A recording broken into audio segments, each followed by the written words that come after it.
I've really learned this year that like even taking a loss or breaking even right away, really just getting that capital back to like then reallocate it to something else, it's better than like. If you reach out and say, can I sell on Amazon? They might just say no. If you say, hey, can I sell on there's a chance that they would say yes. Can I sell on there's a chance that they would say yes. If someone's saying, oh, we don't want any more Amazon sellers, usually my follow-up is always Hey, what's up YouTube? This is Dan, 1000 ASINs. I'm here with my core team, 2 buyers and account managers, my multi-channel manager here. I'm in Florida these days, running the business remotely. I don't get the opportunity to meet with them as often, so we figured we'd just have a conversation together while I'm up here, and here we go. So outreach is like kind of evolved over time. That's a topic a lot of new sellers struggle with or wondering about, how to get accounts, how to deal with rejections. What strategies are you using? How does it look in terms of like getting new accounts? Is the opportunity still pretty good, you would say, or are you seeing like any notable changes? I can start off here. I definitely think that you're still able to get accounts, but you really have to focus on what are you offering the brand that you're going to be working with if you're going brand direct. If you're going brand direct, I think it's really important to just showcase what are the benefits that you're offering the seller, what's going to make you different from and just purchasing the product and then going and flipping it. So are you marketing? Are you helping with their content? Are you making listing changes? What have you? I think. So when you're talking to brands, are you meeting with a lot of resistance, like people that have like heard this all before, like have talked to a bunch of Amazon sellers? So how's your conversation going on the phone, and like what are you saying to try and win them over? And like is there anything specifically that works the best the most? I would say the biggest one is showcasing content. So if a company is maybe ran by people who don't update their content and they have competitors that are doing very well, it's very easy to pinpoint, oh, you guys only have one picture, you guys you have 3 bullet points that are very vague, compared to if you show them like maybe a competitor, or you just say, hey, this could be a lot better, this will help sales. That's an immediate benefit that almost anyone can do. It's not all that hard, whether you use AI to generate extra content for them, or you're just using anything to help their listings, generate listing information, what have you. There's multiple AI listing generation tools. One of them's even within Smart Scout. It's called like AI Listing Architect. Really not that much effort these days to get 80-90% of the way there with like a keyword optimized title and bullet points. And like, it looks like you did a lot of work, but like you can run it through AI in like 2 seconds and be like, hey, we've taken the liberty of like fixing one of your listings. Like, here's your current title, here's your new enhanced title. Definitely check your work though, I would say, because it's very easy for AI content to be output and then it doesn't make any sense. So make sure you're asking 100%. For the brands for maybe guidelines on the products, because if you give them back a sloppy output, it's not going to look good for you. Yeah, but, and I've seen in some of our meetings too, like the brand owners care a ton about their messaging. So they're going to like read every bullet point and be like, well, that's not true. Like, you know, the capacity is actually double this, and like what you said is wrong. So like, yeah, you do have to be careful about the output, and like, they do care about like, you know, every word in the description. Have you guys done any like, we're fixing one of your listings right now before you even like get the account? Or is it more like, if they're willing to get on a meeting with us, like you'll present like what it could be? Yeah, I've done a mock image before, but my thought process is you shouldn't put a ton of time into an opportunity unless it's going to be worthwhile for you. I agree. So I don't like to do like a full image stack for them, but if the relationship starts moving forward, then I'll present more. But yeah, not in just bare outreach. Usually I don't do that. Yeah, prior to the initial outreach, maybe I'll do some like analysis, just visually looking at like what I see, any pain points they might have, and then I'll bring that to the call. And then, if there's a second follow-up call, then you'll go in maybe with an image stack and show them what you can do. How hard are you guys fighting on the phone if they're like, no, we're all set, like no more Amazon sellers? I try to find the pain point. So if someone's saying, oh, we're not going to be selling on, or we don't want any more Amazon sellers, usually my follow-up, not even usually, it's always why, like what's the reason? And then hopefully if they say, oh, it's like pricing issues, what have you, a remedy is, oh, like we'll follow map, what have you. But you just try to, what's their pain point, and if it's possible, how can we be different from what their pain point is very big. Yeah, cool. I would say there's generally like a set of questions that like we have answers to for those pain points, and then there's some where it's just like, okay, yeah, the door's probably shut. Yeah. Sometimes it's just a matter of timing. Like, you know, you might talk to someone that says no Amazon, but if you follow up in a couple weeks, you know, they might change their mind. So I think it's a very good strategy to keep a spreadsheet of everyone you reach out to. I always write down the date that I've reached out, last contacted them. And then I'll go back through the spreadsheet in another week or two, and I'll figure out, all right, which brands are like a complete no. They're like, we don't have any chance, but which brands, if we contact them again, might change their mind. Yeah, yeah. I feel like we've gotten a few of those too, where it was like an initial no, and then we reached back out in like 2 or 3 months, and then it was a maybe, and then like again, and then they're like, all right, we'll give you a shot. So persistence can help. At the end of like their fiscal year, sometimes they review their online presence, or they open up the door to a few more sellers. Yeah, that's some sauce actually. Like, yeah, I wonder, there probably is something to that where they like, and it's hard to guess exactly when they're like reevaluating all that, but yeah, probably around year end. Like I'd say probably the new year is a great time to reach out, because like they've either made some changes or about to make some changes, whether that's adding more sellers or replacing their existing crappy sellers with better sellers, or maybe cutting them down, or exploring an exclusive with like one seller. So like a lot of reach out from what I've seen is like volume, and also being the right place at the right time. Like sometimes you just catch the right person at the right moment in the company, where it was like a no 2 months ago, and then it's like a yes right now. And then it might be a no 2 months from now if you called so a lot of it's just like timing. And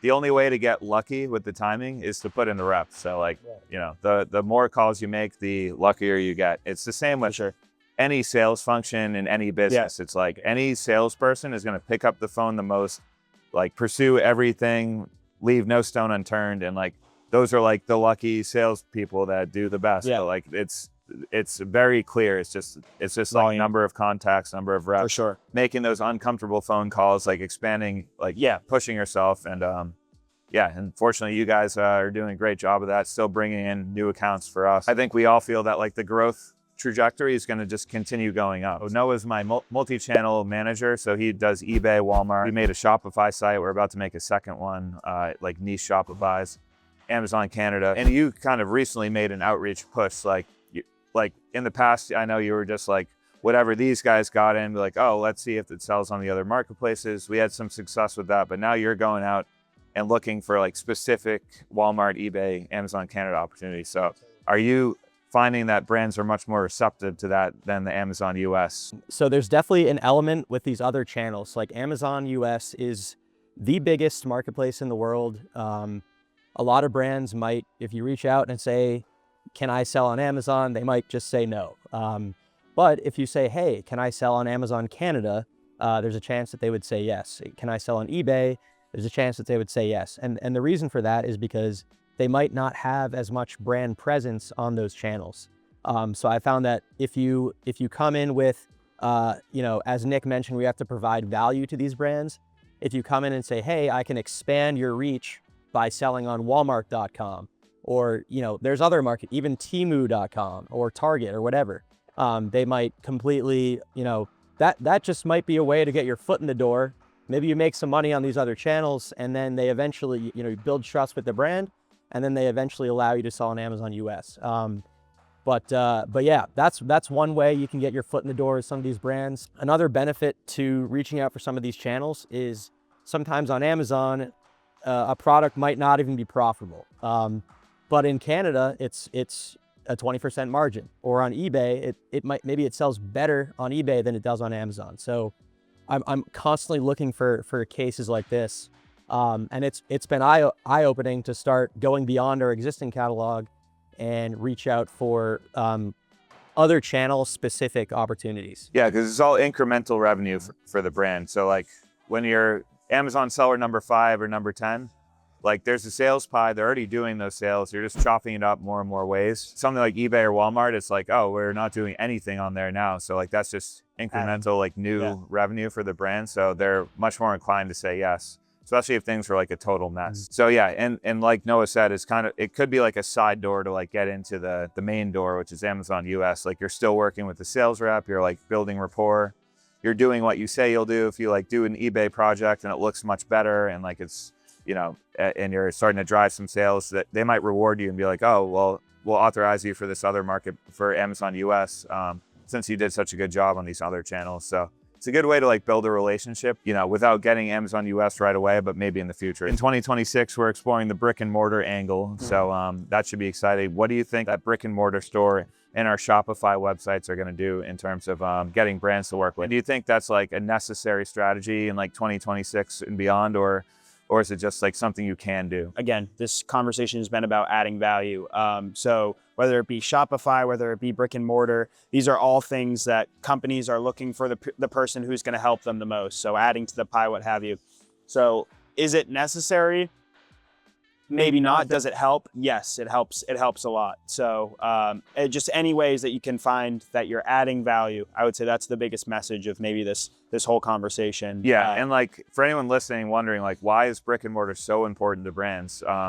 So a couple of reasons. One, as big as e-commerce is, it still represents only like 15% of all retail. I mean, I'm sure the percentage is growing year over year, but I'm pretty sure that brick and mortar retail is way, way bigger than online retail still, which it certainly doesn't feel that way with everyone's like behavior just ordering on Amazon, but the numbers don't lie. So a lot of these brands still view brick and mortar as the bigger opportunity, and because it is the bigger opportunity. If they can get into stores and like distribute to like, especially big box retailers, like that is such a win for a brand, and like that's what they're really after. So even like a small brick and mortar presence, that's just like, that's again, like incremental revenue. That's like a bunch of physical people in an area coming in, like seeing, touching, like brand awareness for the products. And like, that's a lot more tangible for a brand than like just, you know, Amazon, which they already feel like they can grasp it. And it's like, why add a 3rd, 4th, 5th, 10th, 20th Amazon seller? So, but whereas a store, they're like, oh yeah, this is a new territory. This is a new region. This is new like eyeballs on the product. And then they get placed on a shelf next to like maybe a more household brand name. So like you have some emerging brand in beauty, and then a brick and mortar puts you next to some massive beauty brand. It's like, you know, a brand association. So there's reasons for that. The thing that's like kind of backwards and kind of stupid really is like, oh, we'll let you sell on Amazon and order 10,000 units of a product as long as you have a store in stock 12 units on the shelf. Like the quantities are kind of backwards. So I think it's kind of silly at the same time, but I understand the rationale. So we're not going to try and like go against the current. We're going to try and just ride with the current. And we're going to use that as a tool to hopefully land some accounts. And we've already talked to a bunch of brands, like you guys have rather, that are like, once you get your store up and running, like then we can sell to you and authorize you for Amazon. So I think the use case for the store is like, you know, we're going to make a store. We're going to try and actually make it a profitable store that's like that is needed. And it's going to be just another business. But even if it broke even, it would be like really for the purpose as a tool to get accounts. And we're going to try it, you know. Dan, maybe you want to talk about, I know cash flow has been a big emphasis this Q4. Yeah, for sure. So like we've managed our cash flow pretty well this year because I use like a spreadsheet that like tracks really everything. So we've actually done a better job this year than I'd say last year. There are a lot of bills in like 2024 and 23 that kind of like caught us by surprise and we were scrambling. And like this year, like there hasn't been a single bill that's like caught us off guard and like messed up our accounts so like I am proud of that. But at the same time, like I'm now taking it a step further and looking at like our inventory and really trying to get rid of like stale inventory. And I've really learned this year that like even taking a loss or breaking even right away, like it's disappointing when you send in a product and it's like not going how you expected, but really just getting that capital back to like then reallocate it to something else. Even if you take like a 20% loss, it's better than like being stubborn and like sitting on it for like 6 months, 8 months, a year. And like, just so like you finally sold it profitably, you waited out everybody else. Like, so now I'm just like, no, I want to be competitive, even down to break even slightly losing. If it didn't go how we thought in this moment, that's okay. Like maybe we'll revisit it, but let's get our money back always and then like reallocate it to profitable stuff. So, and one of the challenges we all face, like we all have good like brand direct accounts that have MAP, but unfortunately they're still bad actors. And like, it's something everyone deals with. Like, you know, I always bring up Pattern, you know, now a public company, multi-billion-dollar company. They said that they lose like 25 percent of their revenue, like potential revenue, to map breakers. So even with their like big exclusive relationships, there are people that Still. get the product on like the gray market or imported or like from some distributor who's like, or retail backdoor. Like there's all these other ways people can get product. And unfortunately we deal with that too. And we're often in the tough position between like adhering to map perfectly versus like selling through inventory. That's just a continued challenge, I guess. Like we don't have the right answer to it yet. I guess it's like a brand by brand evaluation of like whether like you believe the brand will get it together and map's going to be like a lot more tightly enforced. It's kind of just an evaluation. Like we have to make some tough decisions sometimes where it's like if it's just completely out of control, like the return of our capital and like always moving inventory is becoming more and more important to me as I mature in this business. So.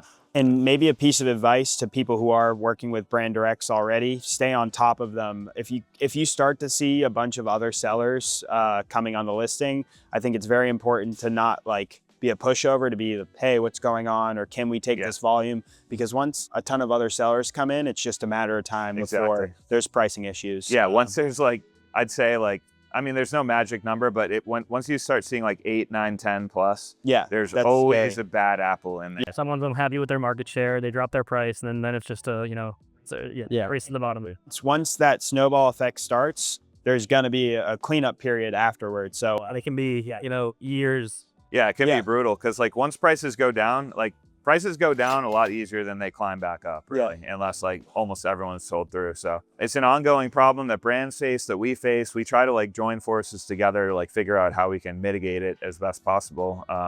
One thing we're doing is like transparency with some brands. That's a really effective tool, probably the most effective out there that I know of. Other than that, it's just like getting a really like close handle on your supply chain, like figuring out which distributors are selling like to who, and like making your distributors cut off like certain like known e-com entities, and then looking on Amazon, getting all the business names, addresses, etc., and like contacting them all with like letters, brand enforcement agencies. Like there are a lot of tools, but it's like it's a job to police it all, especially the bigger a brand you are. Like it's pretty easy as a brand that like just sells to like a few customers. But if you're like an international brand, like selling abroad, selling through distributors, like it can be a tough thing to get a handle on. And speaking of, so like working with brands, once you have the account, what types of meetings are you having with brands? How often are you meeting with them? What are you covering? We've been doing a pretty good job this year of giving them like monthly reports, showing them our sales data, the units we're selling, money we're putting towards advertising. It's all stuff that, it's value we're adding. Giving them that data, and then they're also seeing, our effort via, ad spend, things like that. Yeah. And the way ad spend happens on Amazon, you tend to have a higher ROAS than what a brand would normally see on like Google Ads or in other marketing channels. So brands usually love to see advertising data with usually on Amazon. Again, you can get a high ROAS just how advertisements show up and how the customer tends to click on a product. So I think that can go a long way of showcasing showing that like we got incremental sales as a result of the ads that we ran. Like brands love to see that because the way a brand views that is like, oh, these are like customers that may have bought a competitor or may not have bought like our brand at all. Now they did as a result, direct result of our ads, which is cool. And speaking of ads, like some of my students ask me, and like people in general, they're wondering about advertising. So like who pays for it? Do we pay for it as a seller? Does the brand pay for it and we just manage it? Is it a combination of both? Like how does that whole thing work? I would say it's a combination of both. There's some bigger brands we work with where, you spend enough money with them, they give you some like rebates you can apply towards marketing and advertising, things like that, which is, we love that. Yeah. But then there's also, smaller brands we're launching where it may come all out of our pocket, or maybe they're willing to give us, a fund where we split it. So it definitely changes brand to brand, but we're open to, any of the options. I agree. It's kind of case by case, and it depends on what your margin is. So like if you have like a pretty healthy margin of like, let's say 30%, you can get a little more aggressive with ads, and you can tell a brand like, we're going to spend 5% of our revenue on ads for your brand, or even 10% or whatever. But other brands might be really tight. It might be like a 10, 12, 15% margin. There's not really much budget to spend it on our dollar. And then we basically tell them that like, listen, like our margin's already low, like, and that's even before our overhead. So like, we don't have much of a budget. We'd love to, but if we're going to do that, we either need like you guys to spend or like give us a budget from your ad budget, or give us better pricing so we have a little bit juicier margin so we can then so now I've asked mega sellers this too, and they kind of said the same thing. It's like case by case, contract by contract. Like there's no exact industry standard for exact budgets that a seller will do, and whether it's the seller or the brand, it's kind of like a case by case discussion. And sometimes we see that, brands are willing to maybe give you an exclusive. So we'd be willing to maybe break even or lose a couple % on a product for, 6, 12 months if it means, we're going to have that exclusive in the future. Speaking of advertising, you're doing some ads on eBay and Walmart. How's that going? I feel like it's been really good results with that. So yeah, talk about that. Yeah, so in terms of competition on ads, I've noticed that our return on ad spend is a lot higher. We are doing a lot of ads on eBay at the moment. So we do paid per click ads on eBay, but we also... Yeah, which is different than the traditional sponsored products on eBay. Exactly. The way eBay's ads used to work is you would pay a percentage of the sale to eBay only when the item's sold, which is cool. But now they have an Amazon style system, right? Where it's just, you bid on keywords. And do you find it's much cheaper than Amazon, less competitive, on the bids? Or what's the cost per click, and what type of ROAS are you getting? It definitely depends. Some brands, you can put as much PPC in as you want and you're not going to get a good return. But some brands, we've hit a 15 to 20 ROAS, which is pretty impressive. So lucky for us, we have someone that works internally at eBay that just manages our ads for us.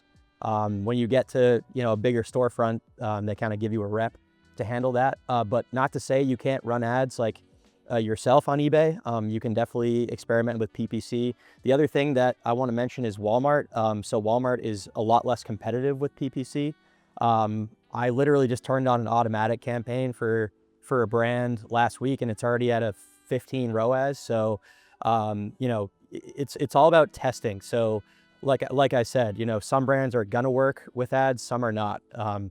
But yeah, same thing with Amazon Canada. We have seen a high ROAS on some of our brands. In terms of advertising as well, tacos is a very important metric to be aware of. It's not just ROAS. Yeah, so tacos, for anyone who isn't aware, it stands for total advertising cost of sales. So that's the percentage of your revenue overall, on your sales, your organic and your paid sales together, what percentage, and that's a good way to gauge your overall profitability. So because ROAS can be misleading at times. So tacos is very, very important to know that you're actually making and even money. a good ROAS, if you're working on small margins, even that good ROAS can cause you to break even. Let's say you're at a 10% margin, it's okay, you have a 10 ROAS, that's exceptional, but that 10 ROAS is literally you're paying 10% to get that sale. If it's all paid sales. I mean, the organic sales bring the overall down, but it's very easy for ads to completely erode your margins. Let's just end this with what are your personal 2026 goals? What do you want to do differently? I'll start, I guess,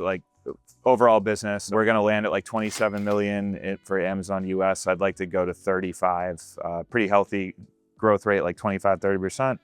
And then the other channels, similar growth. So maybe hit 40 million total. And that's assuming the same profit margin. I'd actually like to boost our margin, and I think it will go up.